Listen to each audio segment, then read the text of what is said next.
Hello, everybody. Welcome to this guest session series of ValuesJam. And I'm delighted to be joined by Ben Baker. So, Ben, how are you? I am doing marvelous. Thanks for inviting me from across the pond.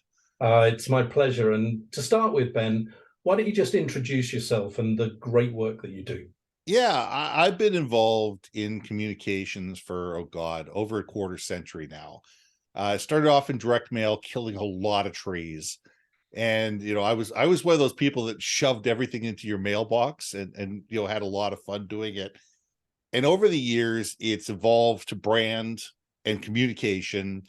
And most recently, over the last 10 years, it's gotten into internal communication, getting people to understand what the brand is, why the brand is important, how they, engage with the brand, and how they're important in terms of moving the brand forward. So a lot of it has to do with change management projects. A lot of it has to do with onboarding new people, new and interesting things that are going on within companies where they really need to help people buy into the process and understand why they're important on an individual basis. So that's the work I've been doing, oh God, for 25 years now, and it's a lot of fun. Fantastic. So, 25 years, I guess that means you know what you're talking about, right? Either that or I fake it well, one of the two. All right. So, here's the Values Jam card deck. And what I'm going to do is, or we together are going to choose a card at random. So how many times would you like me to cut the deck? Cut it 3 times. 3 times. So unless I've misinterpreted, that means I've got 4 piles in front of me. So we Sure. would be pile 1, 2, 3, or 4. 3. 3. And I've got 2, 4, 6, 8, 10 cards. So number between 1 and 10. 7. 7. Let's Ooh, really randomize this. yeah. So how about that one then? All right. What does that say? Fulfillment? Fulfillment. Now, Perfect. this is not in terms of logistic company I was fulfillment. just saying, it says I think we're having a conversation on logistics. So it could be that could be where we Yeah, go. you know what? We could sit there and talk about, the crisis in the Suez. I mean, there's lots of things we could talk about fulfillment. So Let me start with the first question, Van, which is this. What does fulfillment mean? And what does it look, feel, and sound like?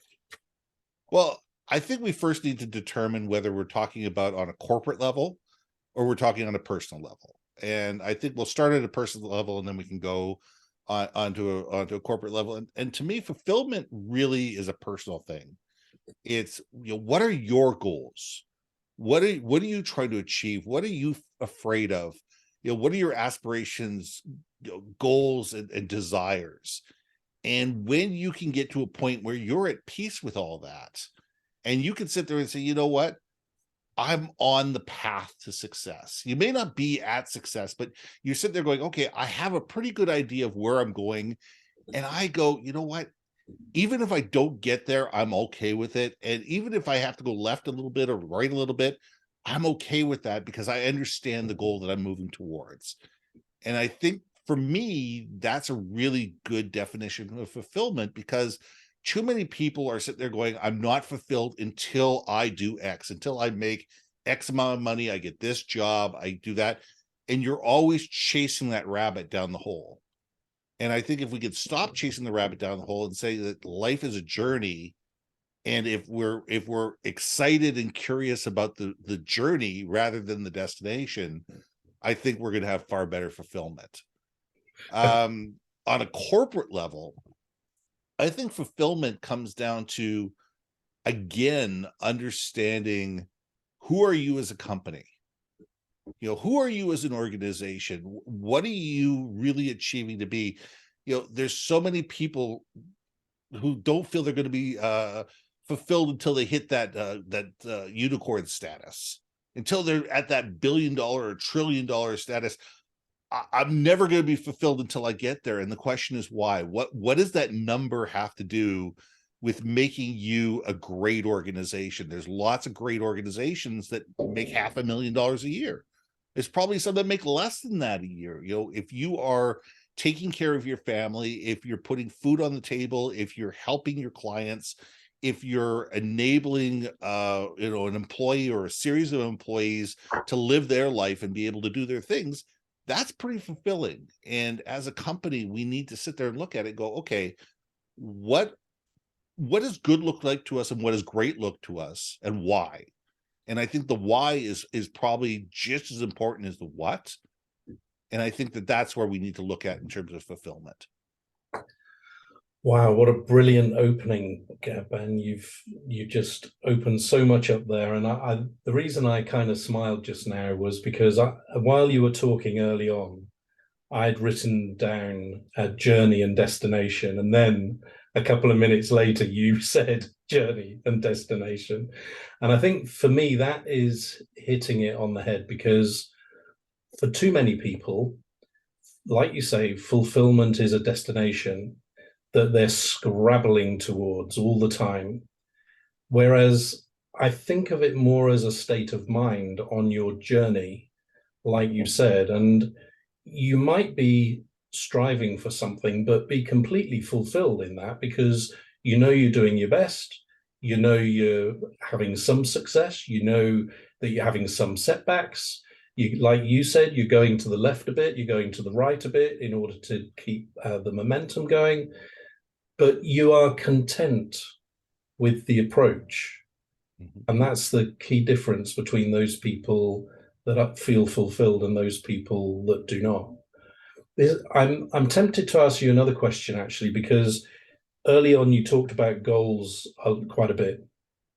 And just recently I've been thinking about this, and I've got this inkling that goals are a bit of a red herring, because Mm-hmm. I have a feeling that the reason so many people are obsessed with goals is that it gives them a false sense of security. Mm-hmm. And in that, let's say that you had a revenue target for your business this year. If you're 10% short of that, you kind of go, right, I'm 10% short. This is the gap. These are the things I'm going to do to close the gap. Therefore, I'm in control. Really? Whereas other people might say, well, actually, I'm just going to work hard and do my best. And the income number is going to be what it's going to be, because, that inquiry that appears to be a small one, we know, can turn into something massive. And equally, the one that starts out being something that's going to be the best contract ever can disappear just as quickly. And it could be a nightmare. I mean, I look at it and go, perfect story. Just before COVID, I started working with a customer. I actually didn't end up working for a customer because COVID came along. But their big goal in 2020 was, they had a goal of 20 in 2020, which was 20 million in 2020. And they were a $15 million company. And I'm sitting there going, okay, why 20 in 2020? And it was, for them, it was a number. Yeah.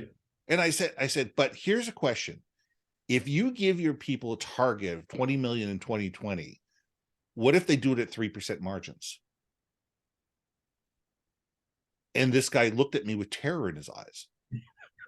He looked, because it never even dawned on him that I said, listen, you're giving your people a target. They're getting paid on this gross number. If you're setting goals and budgets and rewards on some gross number, people will do anything to hit that gross number. I've done it. I have literally done it. I've been saying, okay, this is my quota. If I do it at 12%, I do it at 15%, I do it 25%. I don't care, because I'm being paid on the gross number. I'm not being paid on net. And where you said that these companies, it says, okay, they're 10% short of their goal. But what if they're 10% goal, but they're 25% margin, where normally if they had gone to the full margin, they would only be at 10% margin. It's all about looking at what's the real thing that you're trying to do. Like, really, it's not the number, it's what does the number get you? What can you achieve once you've accomplished this? And I think that that's where the problem is. I mean, you look at kids today. Before COVID, I mentored 4 times a year up at the university. 3rd and 4th year, business students looking to learn how to network. They're looking how to interview. They're looking at how to, communicate more effectively. And I would go up 4 times a year and I would sit down and talk to them for an entire day and run them through a series of exercises. And every single one of them had this goal that they needed to be a director before they were 28. They had to be a director. And I said, first of all, it's probably not possible, because every single person, it's the 250 people in this room, every single person has said the same thing to me. You're all not going to get there. And they're crushed. They're absolutely crushed if they don't make it. And I'm sitting there going, the amount of expectations and the stress and everything that you're putting on your own shoulders to reach some type of a goal that may or may not happen leads you to a life where you're constantly chasing the impossible.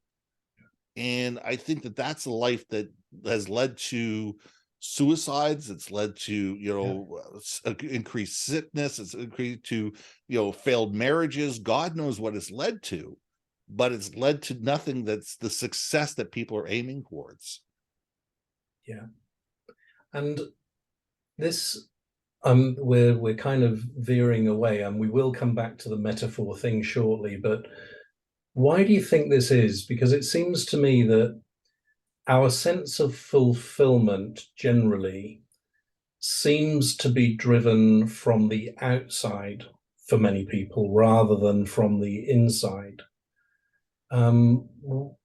Why is that? It's tangible and it's measurable. I can't make it more simple than that. It's tangible and it's measurable. You either reach it or you don't. Yeah. It's something that can sit there and say, you can't measure, am I happy or not? Yeah. Happy's on a continuum. It's not you're either happy or unhappy. You're happy within a continuum. You're successful within a continuum. I'm never going to be as successful as Bill Gates. And Bill Gates may say that he's really not that, successful compared to Warren Buffett. We all have a different litmus test that we're going against. And I think that when we look at, tangible things and lines in the sand and goalposts, it gives us something measurable and tangible that sits there and says, I'm aiming at that, without realizing, okay, you've reached that. What do you do now? Oh my God, now okay, I've reached that. Now what's the next goalpost that I'm looking for? Instead of sitting there going, my goal is to be an ever-growing leader, to be a better person every day, to be kinder, to be nicer, to be, to care more, to listen more, to communicate more effectively, to help more people. Fulfillment has got to be on your personal level. We're fulfilled for different reasons. You're going to be fulfilled for different reasons than I am. For you, it could be reading more books. For me, it could be helping more people. But that's a different level of fulfillment, but it's not as tangible and measurable as an absolute goal as I want to reach 20 million in 2020. Yeah. And I think I agree with you. And it seems to me that this whole area is kind of dumbed down to make it easier to manage and talk about and pontificate about. Whereas the reality of it is that, like you said, we're all different. We should look to the inside rather than the outside. We should be more content with who we are rather than comparing ourselves against the next door neighbor all the time. And that's the real way to gain fulfillment. But that's not how society is built. I mean, from the time we're in kindergarten, everybody says everything I need to know about life I learned in kindergarten. Yeah, everybody says that just sharing, but guess what? There is a healthy level of competition that starts in kindergarten. Yeah. Who draws better? Who's got the better diorama? And it goes through the entire education system into, who went to the better university, who got the better job out of university, who graduated top of their class, who wrote the first, who got the first Nobel Prize. These tangible goalposts are there forever. And everybody is sitting there, especially on social media today, you're looking at everybody's, highlight reel and not seeing the pain and challenges that they're going through in order to get there. People only show you the highlight reel on social media. They tell you how wonderful their life is. They tell you how accomplished they are, the amazing things that they've done, but they don't tell you about what it took to get there. And that's the problem, is that we're not discussing that people fall, trip, break their nose, bleed profusely, get up, dust themselves off, trip again, fall again, break their other arm, and then finally get to where they need to be. And I think that we're, by not discussing that, by not celebrating the failure as much as we are the success, we're never going to be fulfilled, because we're aiming at some utopia that doesn't really exist. Yeah. And I think those two words, failure and success, are a problem in themselves, because they are just totally loaded. And failure, I often hear people say, oh, yeah, it was a failure. But then when you ask them, well, if you could have your time again with the knowledge you had at each decision-making point, would you have done anything different? And they're like, well, no, it's just that the way things turned out, it meant that it was a failure. Well, that's not your fault, right? Just things change and things are different than you expected. And therefore the outcome wasn't what you thought it was going to be, but it's just different. It's not necessarily a failure. For me, a failure is when you knew something and you kind of ignored it, or you made a different choice. Yeah, I like that definition of failure, because you don't fail until you stop. And the question is, do we stop or do we pivot? Yeah. If we sit there and say, okay, we've gone down a certain path, we've gone as far as we can, we realize there's sunk costs, we realize that there's time that's been spent, there's frustration there is, but what have we learned from it? And if we stop doing this, do we just grab our knees and rock back and forth, or do we sit there and say, okay, what's next? Where do we go from here? And what can we do? How can we take all that knowledge that we've learned, that we've invested in ourselves by all the time and effort and money that we've spent, in order to make the next thing successful? And therefore, if you look at things that way, have you really failed? No. What you've done is you've built up a new set of skills that will enable you, hopefully, to be successful the next time, and be able to move forward. And if it doesn't allow you to be successful, hopefully you will be able to teach those lessons to somebody else and enable them to be successful. Yeah. So there's always the ability to take the lessons learned from falling flat on your face and breaking your nose and sit there going, look, I've been down this hole. I know how to get out. It took me 15 tries to get out of that hole, but I finally figured it out. Here, let me show you, so you don't trip and fall down that hole in the first place. Yeah. And that in itself should be considered a success. And I hadn't thought of this until this conversation, but listening to you now, it seems to me that fulfillment has a pretty close relationship with resilience. Absolutely. Imagine, Edison inventing the light bulb, right? 10,000 times. Imagine if after 10 times he had a hissy fit, threw the dummy out of the pram, and didn't want to do it anymore. And he probably felt that way a couple times over those 10,000 times. Probably did. And the other one, Colonel Sanders, Kentucky Fried Chicken, he got turned down 200 times for his initial business proposition, right? And just recently I heard, Canva, right? Yeah. So an Australian couple created that. So they were a business partnership, but they were also romantically involved. They were turned down a number of times by institutions who said things like, we don't think it's wise investing in a couple that are romantically involved. We don't think it's wise investing in a couple that don't really have a grip of the technology that sits behind this, and all of these other reasons. And now it's a multi-billion-dollar business, right? Yeah, I mean, who is it that turned down the Beatles? We all have those things in our life. I mean, I remember this fidget spinner. Do you remember the fidget spinner just before COVID, that little stupid thing? 2 years ahead of that, a company that I know in China calls me up and says, this is the next big thing. And they couriered me 25 of these things, and I looked at them and I looked at them and I looked at them, and I said, this is not going anywhere. And I could have bought two 53-foot containers, put them in a warehouse somewhere, and retired. I could have retired, but I didn't, because I looked at it and it said, what kid is ever going to want these things? And that's my failure. You know, that's my failure. But here's the thing. I looked at it because I didn't actually take this thing out in the marketplace and go to 6, 7, 8, 9, 10-year-old kids, throw this in their hands and say, what do you think? Yeah. And that's me being stupid.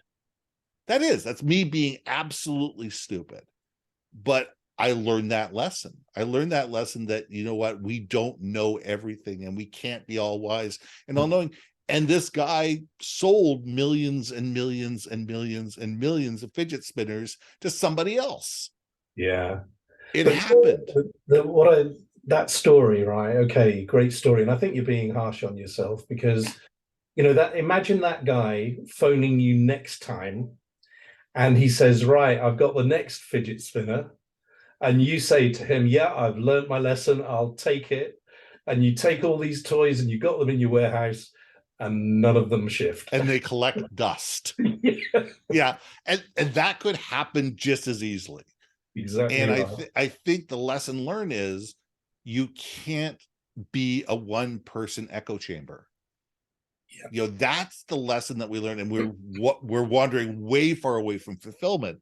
But the point with that is that my idea of success and his idea of success and an 8-year-old's idea of success are completely different things. And that thing would have fulfilled 8-year-olds. 8-year-olds would have been extremely fulfilled with those things, and they were willing to buy them at $5 and $10 a piece, you know, all day, every day, twice on Sunday. But I never thought of it in their, you know, through their eyes and through their context. Yeah. And I think that when we're looking at fulfillment, and this is how I can bring this back, is that fulfillment for me is going to be different from somebody else. And what I think is right may not be right for somebody else. And what's right for them may not be right for me. It doesn't make it wrong. It makes it different. And I think that's the biggest lesson we all need to learn, is that, you know, people are fulfilled for different reasons at different points of their life for different reasons. And it doesn't make you right and them wrong or vice versa. It just means that we all come at it from a different viewpoints and we all come through it from a different lens. Yeah, I think it's a great point. And if, you know, I take a couple of extremes here, and you can take a successful CEO of an organization that he or she has grown in their tenure over the last, say, 5 years, and they're regarded as extremely good at what they do. Who's to say they are more or less fulfilled than the person who volunteers to run a food kitchen for the homeless in their retirement years? You know, like exactly like you say, there is just no comparison. And it might be that the CEO feels completely inadequate speaking to the person that's worked in that food kitchen, because he or she feels that they just have done nothing to put back into society. And instead of that, all they've been doing is feathering the pockets of their shareholders. And okay, maybe they've got a nice bonus every year and all of this stuff. It's a fascinating word, fulfillment. So let's have a go at that metaphor thing. So what does fulfillment look like, feel like, sound like, Ben? To me, personally, fulfillment is legacy. To me, fulfillment is legacy, is watching other people fly because I've been there to sit there and be underneath their wings. I'm a mentor at heart. I mentor 6 people right now and have for years. And for me, it's being there for people when they go, I don't know where to turn. I'm not sure what to do. and just being that listening post and be able to be there for them for 15 minutes, an hour, or 3, and be able to give them either, usually not advice, but usually direction. Yeah. And what do they think, and help them walk through their decisions and enable them to come through their decisions by themselves, but I'm there as a guiding point. And if they really ask me for advice, yeah, okay, sometimes I'll give it to them and sometimes I won't. But I think that for me, that's fulfillment.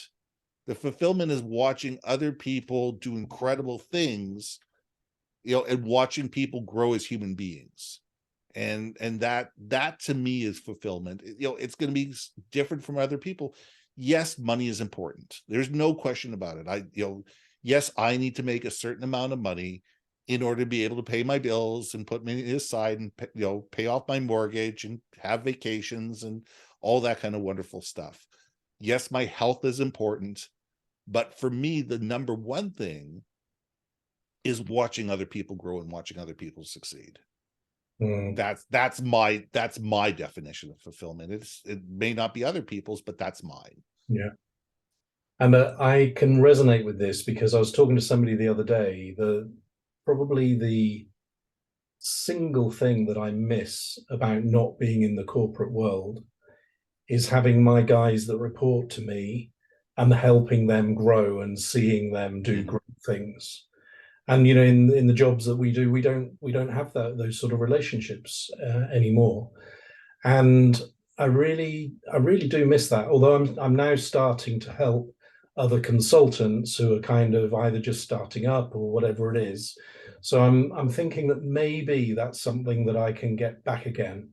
And it's such a guy. He was my sales and marketing guy in a hotel, and at his annual review, I just said to him, "What's your dream job?"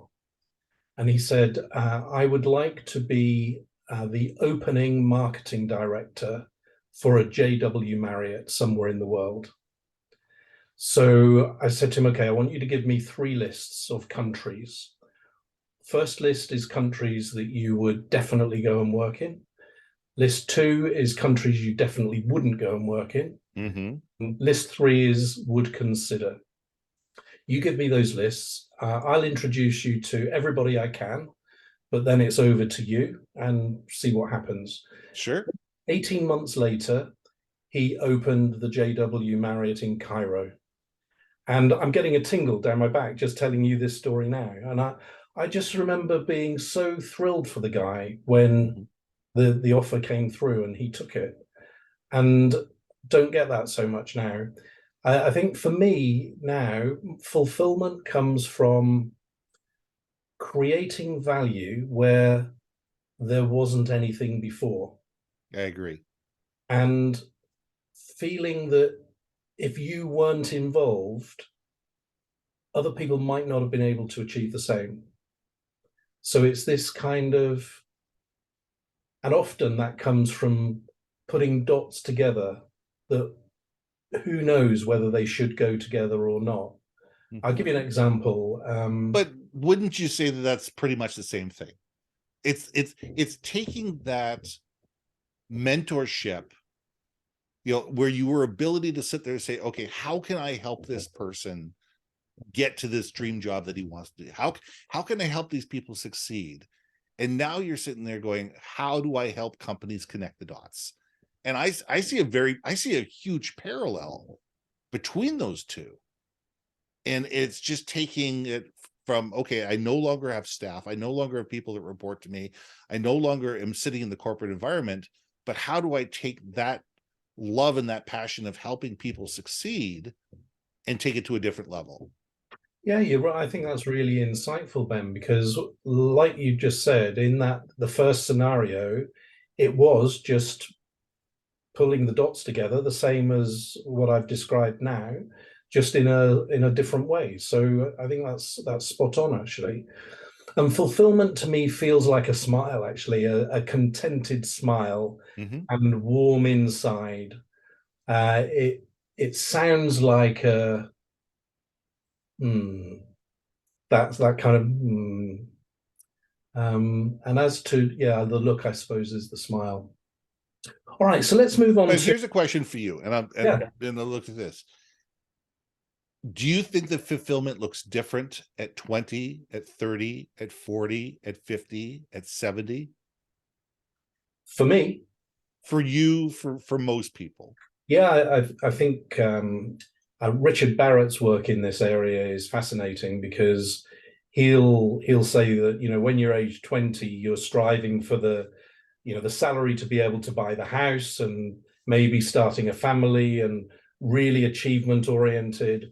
And then when you're later in your life, you're realizing that, what you've got, you're able to do great things with in terms of giving back. And they could be the same person, but kind of a completely different paradigm according to the stage that you're at in your life. However, I think that this is a fascinating area, because that I do a lot of work in the area of values, and sometimes people say, to your point, well, your values change over your lifetime, and they might do. But I use the example of, let's take your example of going through your career. Let's start a bit earlier though. So you've got somebody who, in their teenage years, they are the comic at school, the comedian, and they've got, everybody loves them to bits. They're everybody's best friend.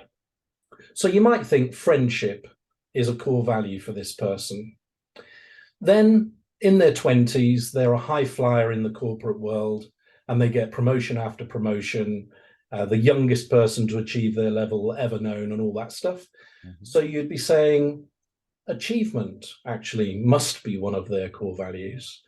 And then they meet a partner, and they establish a family, and they buy a big house.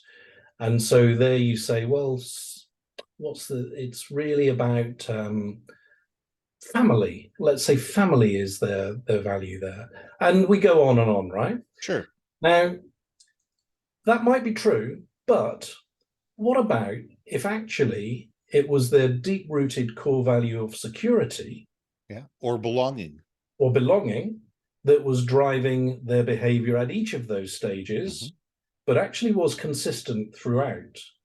And I find that fascinating. So when people tell me what their values are, I'm really curious to ask, why? What makes you say that's your value? And I think that that's the key word, is why. And it's a question we don't ask enough. It's people sit there and say, I believe in family. Okay, why do you believe in family? Exactly. And that's where the uncomfortableness comes in, because I can't believe somebody asked me that. Yeah.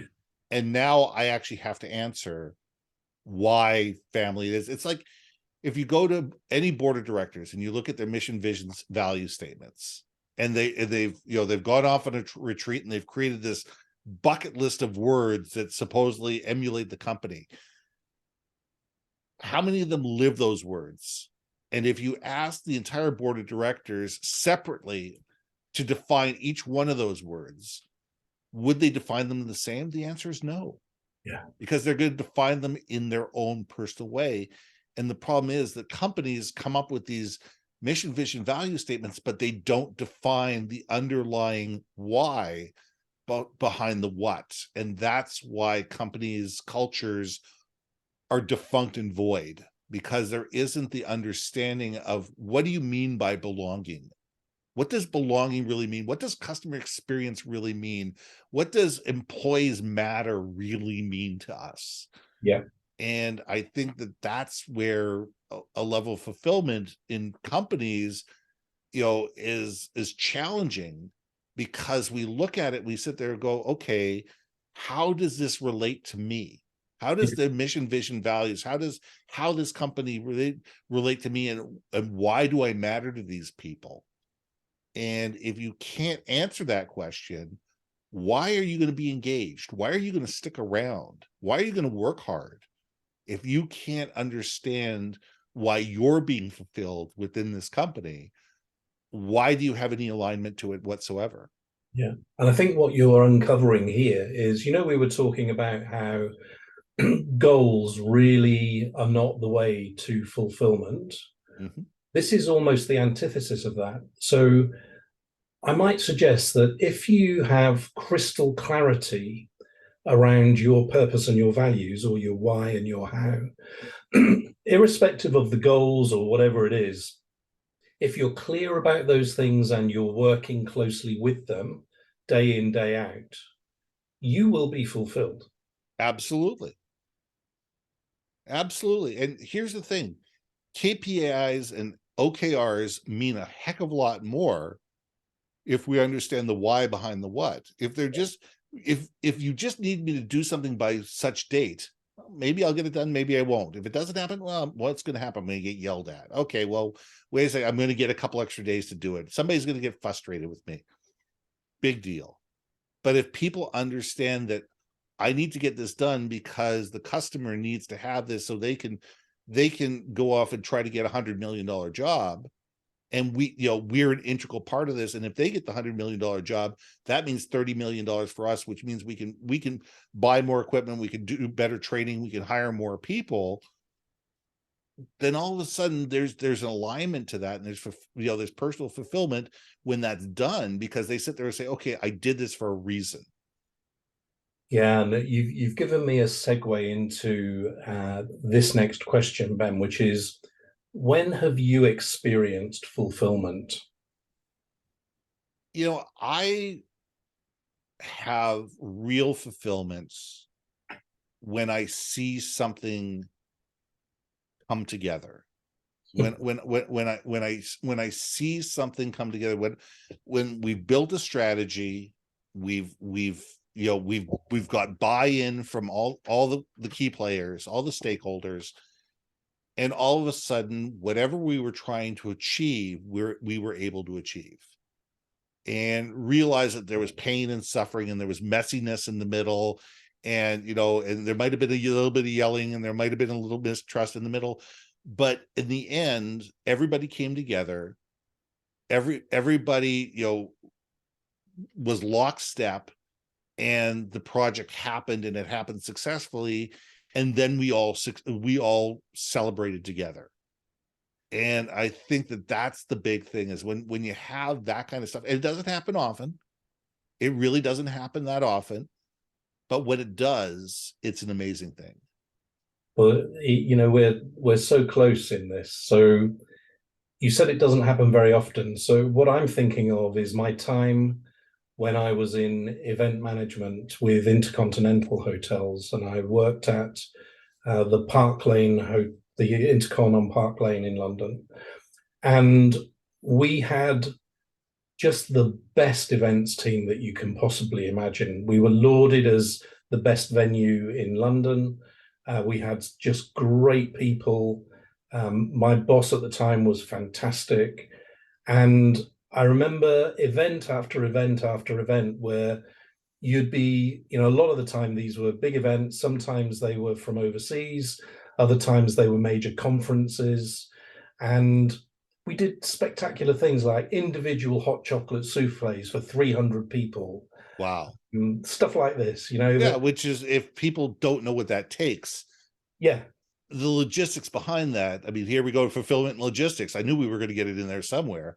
Yeah. Is just incredible. Yeah. And another one I remember from that time, we used to use the ballroom could be divided into 3 separate rooms. And so during the day, it was used as a conference setting. And part of the room, which was shielded off, was used to prepare the dining tables for an evening dinner and dance. Mm-hmm. And my client would come and see me at about 4 o'clock in the afternoon while the conference was still taking place. And they're very nervous. They say, Alan, how are you possibly going to get this ready?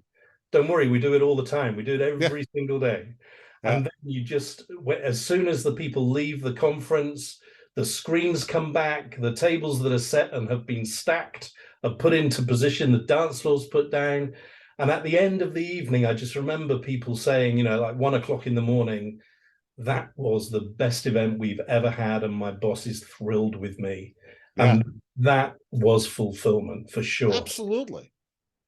Absolutely. Because they're not only are they going to be back, but they're going to tell everybody they know about it, Yeah. and say that I worked with Alan and his team, and they pulled it off. They made me look like a hero. Everybody in the company had a great time. You know, it was flawless. It was stressless. It was amazing. We're going back. And you know what, that is extremely fulfilling, because it's a sense of pride, not only for yourself, but you know that it was a team that did it. And it was the collective skills and of the team that enabled it, and the communication that went along with it, and the strategy that went along with it, the logistics that went along with it. Here we are again with logistics. And you know, have to get it in. And you know, if we look at fulfillment that way, is to sit there and say, hey, at the end of the night, we pulled it off. Yeah. We made this happen. Yeah. And that's an incredible thing. I mean, I worked at Expo 86 in Vancouver. Expo 86 was the World Exposition. It was 5.5 months. I mean, it's a long haul. 5.5 months hosting the world is an incredible thing. I also worked in the 2010 Olympics, but that's, you know, that's another story. But I never forget the last night of the World Exposition, and we shut down the entire facility, you know, acres upon acres and upon acres of land, to the general public. And you know, everybody who worked there got a night, and we spent the entire night celebrating together. Good. You know, on the site, and just the shenanigans that happened, and the drinking, and the stories, and the camaraderie, and riding the roller coasters with full beers in our hands, and everything that went along with it, just let people know that, oh my God, we just spent 5 months together. And yeah, parts of it were hell on wheels, but man, we came across the other side together, and we're all stronger because of it. And this is something that nobody will ever take away from us. Yeah. Because they weren't there. They don't know what happened in the background to make things happen. And you know, it's interesting, I think, that we've both chosen examples of fulfillment where we've been with other people. Mm-hmm. You know, neither of us said, I did this, my achievement, that made me fulfilled. Now, it's fulfillment to me is a team effort. I mean, I use the hashtag online, we are all stronger together. Mm-hmm. You know, we are all stronger together. I'm a full believer of none of us are as strong as all of us. You know, we all have unique skills that when we bring all those unique skills together, that's when magic happens. Totally. You know, and you know, yes, I may be a great strategist. Yes, I may be able to think 50,000 feet and be able to put the whole thing together, but I need the people that are really good in the weeds to be able to pull this stuff off, because I can't. You don't want me coding a website. You don't want me designing a direct mail piece. You don't want me, you know, being your social media guy. You want me leading the charge and putting everything together, and having a team of people that are really, really good at what they do, and running it like an orchestra. Yeah. Yeah. And I think that, what did you say the hashtag was again? We're stronger together. We are all stronger together. We're all stronger together. I think that's a great kind of point for us to start to wrap this up. So the final question is this, Ben. What are you encouraged to do differently about fulfillment as a result of our conversation? You know, I think that it's pushing the levels of fulfillment. It's bigger goals. You know, it comes down to goals, but it's like, what can I help other people achieve? You know, how can I be a bigger player, not only in my own life, but in other people's lives, and make bigger projects more successful? And I think that that's really where it is to sit there and say, how do we take on bigger and more significant projects, and, you know, stretch myself a little bit further to be able to help more people succeed in more meaningful ways. And I think that that's really where I go, is to sit there and say, I want to be that conduit. I want to be that person that helps other people succeed, and watch these larger projects, come to fruition. And you know what? In the end, I'm going to get paid for it, but the money is not as important as watching the thing come together in the end. Mm. And watching the thing come together in the end is where my fulfillment comes from. And what could be your first baby step to do that, Ben? So have you got anything specific coming up in the next few weeks where you can start to do this? Yeah, actually, we're building a brand new podcast. I've been podcasting for 10 years now. Yeah. But we're creating a brand new podcast that's going to come out sometime in Q1. I'm looking for a sponsor right now. So the website is B2B Change, letter B, number 2, letter B, change.com/sponsorship. And the podcast is all about change management. It's all about what have we done well? What haven't we done well? What could we do better? What are the lessons learned? And what are the things that we can take away from this? And that's the podcast I'm creating. And it's all designed for leadership across the world to sit there and say, how can I lead my teams better? Because I can only do so much as an individual, but as a podcaster, as somebody who can interview some of the top people around the world, what I can do is I can create a series of lessons that enable hundreds of thousands of people to be able to gain insights that will be able to move their world. And I think that's the one thing I'm doing right now. And what we're doing is we're looking for the right sponsor, because we want somebody that is involved in change and somebody that needs to get involved with B2B companies on a large enterprise level, and they want to be able to tell their story effectively. That sounds like it would appeal to a number of companies, Ben. Absolutely. There's, companies that are sitting there going, I want to be able to be a successful partner to these large enterprise level companies. I need to get my message way across where I'm adding value and not just showing up as yet another commodity. Yeah, exactly. Okay. Mine's a bit different. So, when we were talking about how if you're working closely with your purpose and your values, then the chances of you being fulfilled are enhanced. One of my challenges this year is, how do I do all that I want to do with the fact that there's a limited amount of time? There's only one of you. Yeah, that's right. So I'm actually going to consciously litmus test initiatives against my core values. Mm-hmm. So when an opportunity arises, I'm just going to say, so how does that fit with excellence? How does that fit with adaptability? How does that fit with creation? How does that fit with kindness? So I think that's going to be a really interesting way to tell whether something is kind of something that you want to be doing, or you just kind of flattered by the invitation or whatever it is. So I think that's going to be a really good test for me to do, and I'm going to do it with some existing things that I'm involved with now as well. And I think that's an important thing. We need to live our core values. Yeah. And we need to sit there and say, if it doesn't match our core values, if it doesn't further our core values, it probably won't fulfill us. So why are we doing this in the first place? Yeah. So Ben, thank you so much for your time for this Values Jam session. You're now a fully fledged Values Jammer. Perfect. Do we get t-shirts with this? Well, actually, we do have merchandise. So oh, nice. We have sweatshirts and t-shirts and baseball caps. And what you can do is you can personalize it. So you can choose your specific value word, nice. And you have it on the back. They look great. And we had a competition. I think you joined it. Yeah, you did. Yeah. So a lady called aspirational change was the word that I put. Aspirational change. It's a good job that you're broad. Yes.